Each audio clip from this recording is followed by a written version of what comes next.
বাংলাদেশের নবগঠিত অন্তর্বর্তীকালীন সরকার, বিশেষ করে এই সরকারের প্রধান উপদেষ্টা ডক্টর মোহাম্মদ ইউনূসকে রীতিমতো ভয় পেতে শুরু করেছে ভারত। গত কয়েকদিনে আমরা এমন কিছু ঘটনা ঘটতে দেখেছি যেটা নিকট অতীতে আমরা কল্পনাও করতে পারিনি। গুড নিউজ দিয়ে রাখি বাংলাদেশের মানুষ যারা আছেন, কষ্ট নেবেন না।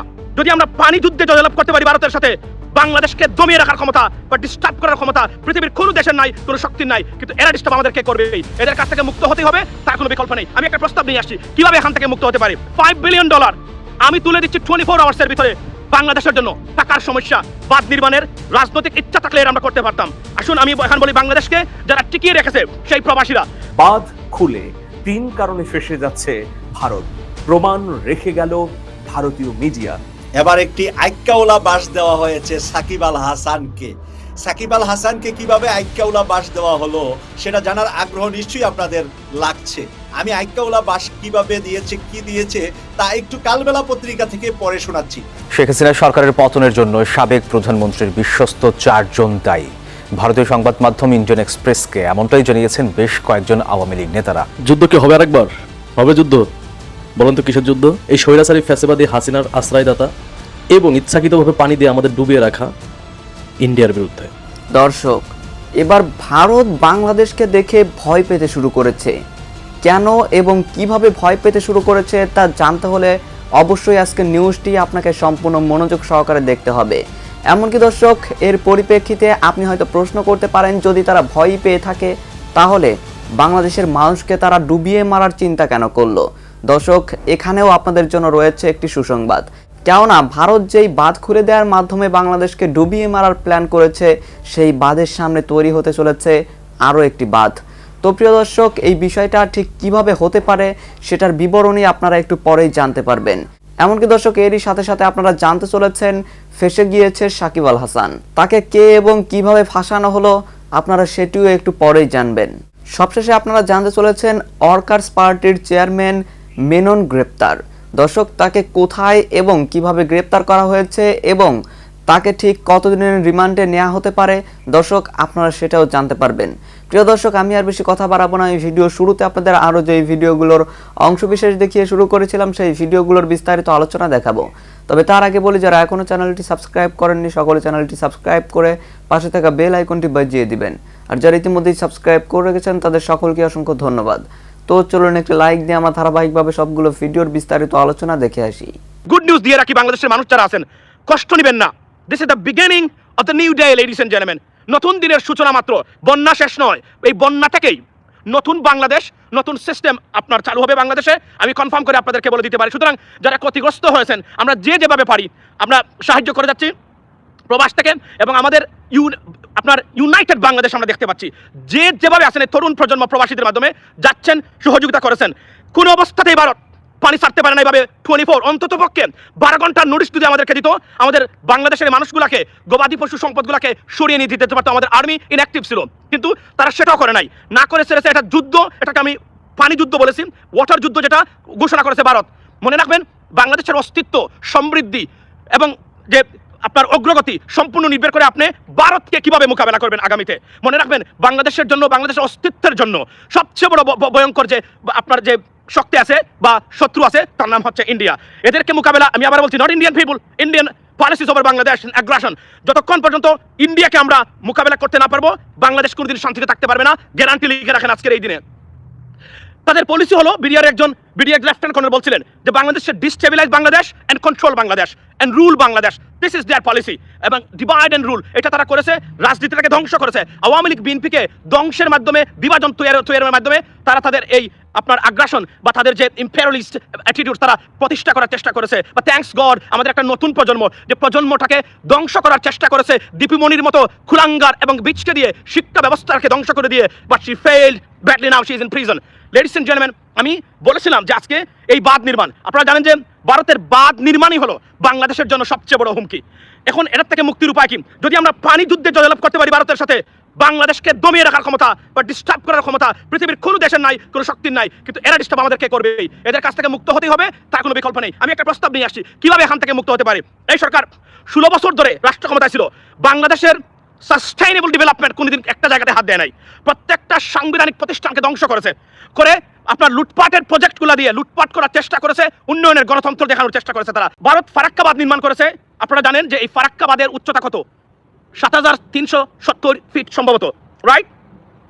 আচ্ছা সরি, ফিট। আমরা কিভাবে করতে পারি? প্রশ্ন হলো টাকা কি আমাদের নেই? আমি যে প্রস্তাবটা নিয়ে এসেছি যে $5 বিলিয়ন আমি তুলে দিচ্ছি 24 আওয়ার্সের ভিতরে বাংলাদেশের জন্য। টাকার সমস্যা, বাঁধ নির্মাণের রাজনৈতিক ইচ্ছা থাকলে এটা আমরা করতে পারতাম। আসুন আমি এখন বলি, বাংলাদেশকে যারা টিকিয়ে রেখেছে সেই প্রবাসীরা বাংলাদেশকে রেস্কিউ করতে পারে যে কোনো সময়। বাংলাদেশের সবচেয়ে বড় হাতিয়ার হলো আমাদের প্রবাসীরা। এতটা সলিড ফাউন্ডেশনের ভিত্তি একটা অর্থনৈতিক গোষ্ঠী আপনার দাঁড়িয়ে আছে যা পৃথিবীর অনেক দেশেরই নেই, বাংলাদেশের আছে। আমি বলছিলাম যে কিভাবে করতে পারেন। আপনারা জানেন যে ফারাক্কাবাদ তারা নির্মাণ করেছে 1961 থেকে 72 পর্যন্ত, সম্ভবত 72 পর্যন্ত $208 মিলিয়ন খরচ করেছে তারা। আমি যদি আজকের হিসাবে সেই টাকার হিসাব করি, not more than $1 billion, ladies and gentleman. এবং আমরা তার চেয়ে উচ্চতায় আমি প্রস্তাব করে যাচ্ছি, টাকার ম্যানেজ করে দিচ্ছি, টাকার অফার দিয়ে যাচ্ছি সরকারকে। তার চেয়ে বড় উচ্চতায় আমরা বাঁধ নির্মাণ করতে পারি। বলা হচ্ছে 40 কিলোমিটার দূরে যদি আমরা করি, পানি আমরা আটকে রাখতে পারবো, অ্যাজ ওয়েল অ্যাজ যখন দরকার শুষ্ক মৌসুমে আমরা ব্যবহার করতে পারবো। আর আমরা বন্যা থেকে মুক্তির সবচেয়ে বড় উপায়, যেহেতু ভারত কখনোই আমাদেরকে ছাড়বে না। বাঁধ নির্মাণের এই টাকার উৎস আমি সরকারকে বলছি, আমরা 1.5 কোটি প্রবাসী বিদেশে অবস্থান করি। 1.5 কোটি প্রবাসী, একটু আগে আমি পোস্ট করেছিলাম ফেসবুকে, 1.5 কোটি প্রবাসীর মধ্যে এভারেজ যদি আমরা $100 করে 1 কোটি প্রবাসী সারি, $100 কোটি মিনস $1 বিলিয়ন। এক দিনের ভিতরে $1 বিলিয়ন বাংলাদেশ সরকার পেতে পারে, নট ঋণ, সাহায্য হিসাবে আমরা দিতে পারি। এবং আমি এভারেজ বলছি, শুধুমাত্র এটার যদি সরকার ঘোষণা দেয়, আমেরিকান এবং ইউরোপরাই 24 আওয়ার্সের ভিতরে এটা সিস্টেম করে দিবে ইনশাল্লাহ। আর আমাদের মধ্যপ্রাচ্যের প্রবাসী আছেন যে তাদের যে আগ্রহ, তাদের যে কমিটমেন্ট, না খেয়েও টাকা দিতে রাজি আছেন। এই টাকাটা সরকার আপনি বিনা টাকা দিতে হবেন না। আমার এই প্রস্তাবটা, আমি ইকোনমিক্স, আমি অর্থনীতির ছাত্র, ফার্স্ট ক্লাস পাওয়া অর্থনীতির ছাত্র, আমার প্রস্তাবটা ভেবে দেখবেন সরকার কেউ যদি দেখে থাকেন। আমি বলছি সরকারকে, আপনারা বাঁধ নির্মাণ না করলে বন্যার মাধ্যমে ভারত আমাদেরকে গরিব থেকে গরিব করে দিবে। কারণ এটা আন্তর্জাতিক আইন লঙ্ঘন করে তারা এই যুদ্ধ এবং এই পানি সন্ত্রাস তারা বাংলাদেশের মানুষের বিরুদ্ধে অনেক দিন থেকেই ঘোষণা করেছে। শেখ হাসিনা ক্ষমতা থাকা অবস্থায় তারা সেটা করেছে। করতো কেন? বাংলাদেশকে কন্ট্রোল করার জন্য, বই দেখানোর জন্য। কিন্তু শেখ হাসিনা এতটা নতজানু এবং ডিস্টার্বিং এবং ডিসকন্ট্রোল ছিল যে কোনোদিন প্রতিবাদ করার ক্ষমতা নাই। কারণ ভারতের মাধ্যমে সে এই 16 বছর স্বৈরতন্ত্র প্রতিষ্ঠা করেছে। সুতরাং সে বলেছে বরং বন্যা নাকি উপকারী। কিভাবে উপকার হয় সেটাও সে বলেছে। কারণ এই দুর্বৃত্তায়িত মহিলা যখন যা ইচ্ছা তাই বলতো, যখন যা ইচ্ছা তাই করতো। কারণ তাকে চ্যালেঞ্জ করার কেউ ছিল না বাংলাদেশের মাটিতে। লেডিস এন্ড জেন্টলম্যান, আমি আজকে ফর্মুলা দিয়ে যাচ্ছি, যদি আমার কথা ফলো করা হয়, বাংলাদেশে পানি নিয়ে ভারত দুঃসাহস দেখাবে না কখনো। বাঁধ যত জায়গাতে লাগে বাঁধ নির্মাণ করেন। টাকা কোথা থেকে আসবে? আমরা প্রবাসীরা, আপনারা যারা এখন এই মুহূর্তে লাইনে আছেন, আপনারা দিবেন। কিভাবে? আমি বলছি, বলা হচ্ছে যে $100 করে আপনারা দিবেন। 1.5 কোটি প্রবাসী আমরা, 1.5 কোটি মানুষই টাকা পাঠায় এভারেজ। কারণ একজন একবার না পাঠালে পরের মাসে ডাবল টাকা পাঠায়। আমেরিকান এবং ইউরোপের যারা আছেন, প্রবাসী যারা আছেন, তারা রেগুলার বেসিসে টাকা পাঠান। আমি এই বাঁধ নির্মাণের টাকাটা এখন দিয়ে যাচ্ছি আপনাদেরকে প্রবাসীদের মাধ্যমে। Let me lay out the proposals. সরকারকে বলবো, $5 বিলিয়ন বন্ড সারেন। What is bond? Bond is the way government and companies আপনার টেক মানি অর বড় মানি ফ্রম পিপল। সো কিভাবে? ধরেন $100 বন্ড ছাড়লো সরকার, এবং এই বন্ডটা শুধুমাত্র প্রবাসীদের জন্য ডলারে কিনতে হবে, ফারাক্কা বন্ড নামে। কিছুদিন আগে দেখবেন সরকার প্রায় সময় বন্ড ছাড়ে। কিছুদিন আগে সালমান আফরমানের মতো কুলাঙ্গার IFIC বন্ড ছেড়েছিল, 24 আওয়ার্সের ভিতরে সেটা চলে গেছিল। $100 বন্ড। এই বন্ড হচ্ছে, বন্ড মানে কি? বন্ড হচ্ছে সরকার টাকা ঋণ নেয় বন্ডের মাধ্যমে, গ্যারান্টি সরকার দিবে এই বন্ডের। তখন কি হলো? আপনি কিনলেন ডলারের মাধ্যমে, বিদেশ থেকে আমরা এই বন্ডটা কিনবো। বাংলাদেশি টাকায় বন্ড কিনা যাবে না, শুধুমাত্র প্রবাসীদের জন্য। এবং এটা ইকুয়ালি থাকতে হবে, এলোকেট করে দিতে পারে কান্ট্রি বাই কান্ট্রি। একজনের 10টার বেশি কিনতে পারবে না, একজনের 5টার বেশি কিনতে পারবে না। সিস্টেম করে নাইসলি যদি দেয়, 24 আওয়ার্সের ভিতরে $5 বিলিয়ন বন্ড ছাড়ুন, আপনি দেখবেন 24 আওয়ার যাবে না, এই বন্ড মানুষ কিনে নেবে। এই বন্ড কেনার এগেনস্টে আপনি ইন্টারেস্ট দেবেন। নাও প্রশ্ন হলো, আমি ইন্টারেস্ট খাই না, আমি হালাল হারামের মধ্যে আছি। ওকে, সরকার চাইলে এটাকে হালাল ইন্টারেস্ট অ্যাড করে দিতে পারে, যে কোনো নির্ধারিত কোনো ইন্টারেস্ট নেই এই বন্ডের অধীনে। এটা ফ্লাকচুয়েট করতে পারে 2%, 1%। চীন থেকে যে উচ্চ সুদে যে লোন নেওয়া হয় বা IMF থেকে, তার চেয়ে কম ইন্টারেস্ট রেটে আপনি যদি এই বন্ডটা মার্কেটে ছাড়েন, 24 আওয়ার্সের ভিতরে $5 বিলিয়ন বন্ড উঠিয়ে নেবে বাংলাদেশের প্রবাসীরা। সেই পুরনো একটা বয়ান আমাদের সামনে আনার চেষ্টা করা হয়েছে শেখ হাসিনাকে নিয়ে। আমি একটু পড়ি।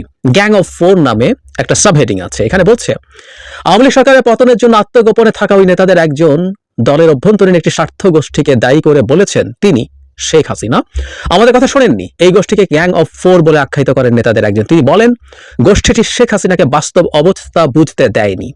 এই 4 নেতা হলেন শেখ হাসিনার ছেলে সজীব ওয়াজেদ জয়, বেসরকারি শিল্প ও বিনিয়োগ বিষয়ক উপদেষ্টা সালমান এফ রহমান, আওয়ামী লীগের সাধারণ সম্পাদক ওবায়দুল কাদের ও সাবেক স্বরাষ্ট্রমন্ত্রী আসাদুজ্জামান খান। নামগুলো আবারও বলছি, তার সন্তান সজীব ওয়াজেদ জয়, সালমান এফ রহমান, ওবায়দুল কাদের, আসাদুজ্জামান খান।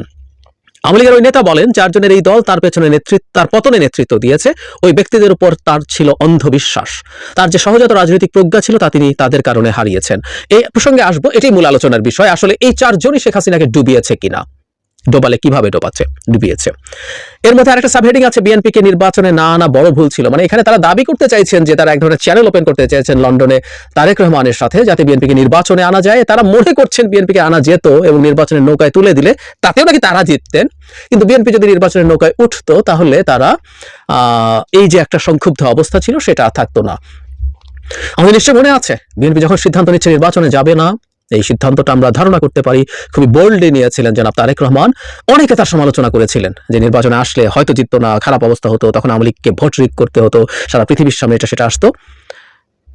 সবগুলো অপশন থাকে, পরিণতি দেখে বোঝা কঠিন। কিন্তু আজকের এই প্রেক্ষাপটে আমরা নিশ্চয়ই বুঝতে পারছি সেই নির্বাচনে না আসাটা বিএনপির অত্যন্ত সঠিক সিদ্ধান্ত ছিল, এবং আমি এটাকে সঠিক বলে একাধিক ভিডিও করেছি। কারণ এটা আওয়ামী লীগের লিস্ট লেজিটিমেসি নষ্ট করেছে এবং সংক্ষুব্ধতা জারি রেখেছে মাঠে। এই সংক্ষুব্ধতাই আওয়ামী লীগকে ছারখার করে দিয়েছে বহু বছরের জন্য।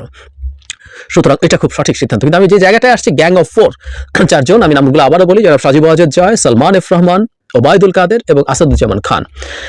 এই 4 জন মিলে নাকি শেখ হাসিনার সিদ্ধান্তকে এই জায়গায় নিয়ে গেছেন এবং এই জায়গায় নিয়ে গিয়ে তারা শেখ হাসিনাকে যাবতীয় ভুল করিয়েছেন। শেখ হাসিনা তাদেরকে দিয়েই আলটিমেটলি প্রভাবিত হয়েছেন এবং কোনো কিছু আর তার কাছে ঠিকঠাক ছিল না। প্রশ্ন হচ্ছে কথাটা কি সঠিক কিনা। আমরা এই বয়ানের মধ্যে কি একটু সিমিলারিটি খুঁজে পাই না বাংলাদেশে চিরকাল যে কাজটা করার চেষ্টা করা হয়েছে? দেখবেন যা কিছু ভালো তার সাথে শেখ হাসিনা, এটা হচ্ছে ওটা হচ্ছে শেখ হাসিনার নির্দেশে হচ্ছে, উনি এটা বলেছেন তাই এটা হয়েছে তার নেতৃত্বে। এবং বলার আগে তো বিরাট লিস্ট তারা বলতে হতো, জাতির জনক, বঙ্গবন্ধু কন্যা, দেশরত্ন ইত্যাদি ইত্যাদি নানান রকম খেতাব ব্যবহার করে তারপর তার নাম বলা হতো এবং সেটা তার কারণে হয়েছে। খারাপ কিছু যখনই হতো আমরা প্রায় বলতাম উনি যদি সব ভালো দায়িত্ব নেন, সব খারাপেরও দায়িত্ব তাকে নিতে হবে। এই কথা তখনও আমরা বলেছি, অনেকেই বলেছেন। কিন্তু খারাপ কিছু হলেই আমরা দেখব যে একটা ভুল বোঝানো তত্ত্ব ছিল, তাকে ভুল বুঝিয়ে হয়েছে, ভুল বুঝিয়ে এটা হয়েছে, ভুল বুঝিয়েছে তাকে। ইভেন এই যে যাবতীয় সংকট চলছিল জুলাই ম্যাসাকার বা তার পরবর্তী সময়, তখন আমরা ভুল বোঝানো তত্ত্ব কিন্তু আমাদের সামনে দেখছিলাম। ভুল বোঝানো, এখানে একই রকম। উনি খারাপ নন, ওনাকে আসলে খারাপ করে আইসোলেটেড করে ফেলেছে এই 4 জন মানুষ। এই হচ্ছে বয়ান, সে পুরনো বয়ান। উনি ভালো মানুষ, ওনার রাজনৈতিক প্রজ্ঞাটজ্ঞার কথা বলছে। আসলে আপনি আপনার পাশে কোন ধরনের মানুষকে একত্রিত হতে দেন, এটা ডিপেন্ড করে আপনি কেমন মানুষ এবং আপনি কি চান তার উপরে। চাহিদা যোগান তত্ত্ব খুব স্পষ্ট, যেমন চাহিদা যোগান তেমন। এমন না যে যোগানে ছেড়েছে বলে চাহিদা তৈরি হয়েছে, নো, এটা উল্টো। যোগান চাহিদা তৈরি করে না, চাহিদা যোগান তৈরি করে। শুধু শেখ হাসিনা যেমন চেয়েছেন তেমন মানুষজনই তার সবচেয়ে কাছের মানুষে পরিণত হয়েছেন, এটাই নিয়ম। শেখ হাসিনা যদি একজন সুবিবেচক গণতান্ত্রিক মানুষ হতেন, তার পাশে গণতান্ত্রিক সুবিবেচক মানুষ এসে জড়ো হতে পারত, নিশ্চিতভাবেই পারত। কিন্তু না, সেটা হয়নি। উনি চেয়েছেন ওই রকম। শেখ হাসিনার পতনের জন্য এখন আওয়ামী লীগের নেতা এবং মন্ত্রীরা এদেরকে দায়ী করছেন। আমরা যে কেউ নিশ্চিত থাকতে পারি তার সামনে দাঁড়িয়ে এই কথা অলমোস্ট কেউ বলার চেষ্টা করেনি, কারণ প্রত্যেকে চেয়েছে ক্ষমতার অংশীদার থাকতে, প্রত্যেকে চেয়েছে এই ক্ষমতায় থেকে তার হালুয়া রুটির ভাগ নিশ্চিত করতে। কারণ হয় অন্য কিছু দরকার নেই।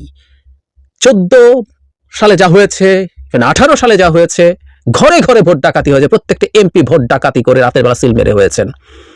রাজনীতি করা কি তাদের ফরজ? আমরা প্রায় বলি না যে এই মানুষজন আওয়ামী লীগের মধ্যে তুলনামূলকভাবে ইত্যাদি কম খারাপ ভালো, তো এই মানুষগুলো কেন আওয়ামী লীগ করেছে? ওনারা কেউ তো আওয়ামী লীগ ছেড়ে যান নাই। আজকে কেউ কেউ কিন্তু গলা উঁচু করছেন। আমি একটা ভিডিওতে দেখলাম, ভিডিওটা আমি দিয়ে দেবো, যেন নূর মোহাম্মদ, সাবেক আইজিপি, তিনি আসাদুজ্জামান খানের বিরুদ্ধে ভয়েস রেজ করার চেষ্টা করছেন। অথচ উনি এমপি ছিলেন। 18 সালের ভোটের রাতের যে সিল মারা হয়েছে সেই ভোটের এমপি তো তিনি। উনি এই সরকারের সাথে থাকলেন কেন? এবার নমিনেশন পান নাই, সম্ভবত যে আব্দুল কাহার আখন্দকে ওনার সিটে দেওয়া হয়েছিল, যে কাহার আখন্দ অনেক সার্ভ করেছে সরকারকে, উনি হয়তো এবার সম্ভবত নমিনেশন পান না যতদূর মনে পড়ে। কিন্তু চেয়েছিলেন তো, পেলে তো আবারও নির্বাচন করতেন। এই বিশ্রী নোংরা সরকারটার সাথে জনাব নূর মোহাম্মদ তো থাকতেন। আমি মাঝে মাঝে তার এক ধরনের প্রশংসা শুনি, কিন্তু উনি থাকলেন কেন? এই কালিমা উনি গায়ে নিলে থাকলেন কেন এবং আবার চাইলেন কেন?